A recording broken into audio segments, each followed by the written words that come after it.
लोगों को चूना लगाने में माहिर नटवरलाल डॉक्टर ताहिर के अपराध की अब खुलेगी कुंडली। डॉक्टर ताहिर वो है जिसके अपराध की पन्ने इतने लंबे हैं कि हम इसे एक खबर में दिखा नहीं सकते। अगर तुलना करें तो मुख्तार और अतीक भी इसके अपराध के सामने घुटने टेक देंगे। लेकिन सवाल ये कि आखिर इतने बड़े अपराधी पर कानून का शिकंजा अब तक क्यों नहीं। आपको बताते चले कि डॉक्टर ताहिर बरेली के नवाबगंज पूर्व पालिका अध्यक्ष के पति हैं। डॉक्टर ताहिर के कारनामों की फहरिस्त इतनी लंबी है कि हम उसे एक खबर में दिखा नहीं सकते। अगर हम उसके अपराध के बारे में बताएं तो सुबह से रात हो जाएगी, पर कारनामे खत्म नहीं होंगे। नवाबगंज में जहाँ जाओ वहाँ डॉक्टर ताहिर का खौफ और दहशत इतना है कि उसके चलते लोग कुछ भी बोलने से डरते हैं। डॉक्टर ताहिर के खिलाफ अलग अलग थानों में 2 दर्जन से अधिक गंभीर मामले दर्ज हैं, जिसमें धोखाधड़ी के आधा दर्जन मामले हैं। साथ ही देशद्रोही, अंतर्राष्ट्रीय तस्करी, मानव अंग चोरी करने तक का आरोप लग चुका है।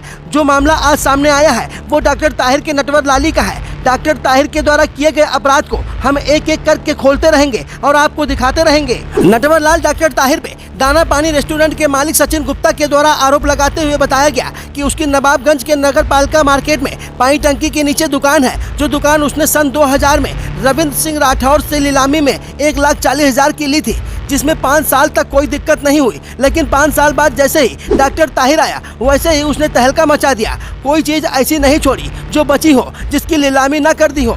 उसका पैसा गमन कर दिया। टंकी के नीचे दुकान बनवाई, उसे भी नीलाम कर दिया, जिसके लिए मुझसे 20 लाख रुपए लिया, लेकिन मुझे नहीं दिया, किसी और को दे दिया। हमारा पैसा गमन कर दिया। तो सुनिए पीड़ित सचिन गुप्ता ने नटवरलाल डॉक्टर ताहिर पर किस किस तरह की आरोप लगाई है और वो इंसाफ के लिए किन किन अधिकारियों के दफ्तरों का चक्कर काट चुका है, जिसके बाद भी डॉक्टर ताहिर का कुछ नहीं हुआ। मेरा नाम सचिन गुप्ता है। नवाबगंज में मेरी दाना पानी रेस्टोरेंट के नाम से दुकान है, नगर पालिका मार्केट में। और सन 2000 में मैंने ये दुकान रविंद्र सिंह राठौर ने नीलामी में मुझे दी है। नीलामी में मैंने ली है उनसे, पैसा जमा किया मैंने 1,40,000 रुपए, तब दुकान ली है। और उसके बाद जो है 5 साल बढ़िया तरीके से चेयरमैनी उनकी जब तक रही, हम बहुत सुकून में थे। जब राठौर साहब की चेयरमैनी थी बहुत सुकून में थे सब लोग। अब जब से डॉक्टर ताहिर आया उसने तहलका मचा दिया यहाँ नगर पालिका में। कोई चीज ऐसी नहीं छोड़ी जो बची हो और जिसकी नीलामी नहीं कर दी हो, तब पैसा जो है गमन ना कर दिया। हाँ, जो चीज है सब पेट में गई, किसी का कोई हिसाब किताब नहीं। टंकी के नीचे दुकान बनवाई उसने, टंकी के नीचे अवैध है दुकान, टंकी के नीचे दुकान कोई नहीं होती है। टंकी के नीचे दुकान बनवाई, उसे भी नीलाम कर दिया, उसका भी पैसा खा गया। हमसे पैसा लिया कि हम तुम्हें दुकान देंगे, 20 लाख रुपए लिया हमसे। उसी टाइम लिया था जब बैठे थे, उस टाइम लिया, बोले कि हम तुम्हें दुकान देंगे, फला दुकान देंगे। तो उस दुकान का पैसा लिया और वो दुकान भी नहीं दी, दूसरे को नीलाम कर दी। पैसा सब इसने जो है हमारा गमन कर दिया। तो आपने तकादा कई बार करा, आए दिन धमकी कि मुकदमा लिखा दूंगा, कि ऐसा कर दूंगा, कि तुम्हें जेल भिजवा दूंगा। व्यापारी आदमी है साहब, बनी आदमी है, हम लड़ना झगड़ना चाहते नहीं। बहुत कोशिश करी कि मिल जाए पैसा, नहीं मिला। अब बहुत मजबूर हैं। अब फिर हमने तकादा मारा तो फिर वही कि अब हमारे ऊपर कोई रुपया ही नहीं है।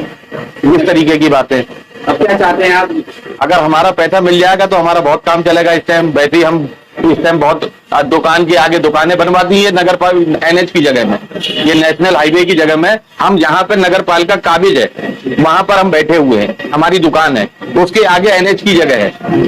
NH की जगह में उन्होंने दुकानें बनवाई और दुकानें बनवा के उनको नीलाम कर दिया। लोगों से 20-20, 30-30, 40-40 लाख रुपए लिया और उनको रसीदें 2-2, 3-3 लाख रुपए की दी। करोड़ों का घोटाला है, कोई छोटा मोटा घोटाला नहीं है। और मेरी समझ से पूरे एरिया में सबसे ज्यादा घोटाला इसी नगर पालिका में मिलेगा, नवाबगंज की नगर पालिका। इस तरीके से ताहिर जी के खिलाफ बोल रहे हैं जी, तो डर नहीं लग रहा आपको? ना, डरने का क्या मतलब है आप ये बताओ मुझे कि अगर किसी को चोट पहुंचाओगे तो वो कहां तक नहीं बर्दाश्त करेगा, कहां तक नहीं बोलेगा, आप ये बताइए साहब। योगी सरकार ने भी कार्रवाई नहीं? योगी सरकार में हमने जिन जिन लोगों से कहने की थी हमने वहां तक आवाज लगाई, लेकिन हमारी आवाज सब दबती चली गई और कोई सुनने वाला ही नहीं है। योगी सरकार में तक सुनने वाला नहीं है, जिसमें मतलब हम लोग ये सोचते हैं कि हमारी सरकार है तो हमारा कुछ नहीं हो रहा है। ये NH की जगह में दुकानें बनी हुई है, हम आगे मतलब हाईवे पे बैठे हुए थे और आज हम पीछे हैं। पैसा भी डूब गया हमारा। हम बिल्कुल बर्बाद हो गए। अब फोन उठाते हैं तुम्हारा नहीं? कोई कुछ नहीं, फोन उन कोई कुछ नहीं उठा, हमारा नंबर देख के तुरंत जो है, क्या हुआ आपके साथ ठगी हुई? ये ठगी हुई है। हमारे साथ क्या ठगी हुई है, 50% आदमी या जो उससे जुड़ा हुआ था सबके साथ उसने धोखा किया। हाँ, ठग। क्या होना चाहिए डॉक्टर साहब? अब मैं क्या बताऊं क्या होना चाहिए, ये तो आप ही जानते होंगे कि क्या होना चाहिए। क्या कहोगे योगी सरकार? योगी सरकार से हाथ जोड़ के यही प्रार्थना है कि इसके ऊपर अगर कोई भी, क्या हम कहते हैं, इस पर जांच बैठाल के, मतलब मेरी बात ना मान के इस पर जांच बैठाल के, जैसा भी हो आप, मैं आपसे विनम्र निवेदन यही करूंगा, योगी सरकार में जो लोग इसको देख रहे हो, लाइव देख रहे हो, तो अगर मेरी आवाज लग सकती है तो इसके ऊपर जो है एक्शन जरूर होना चाहिए, बस।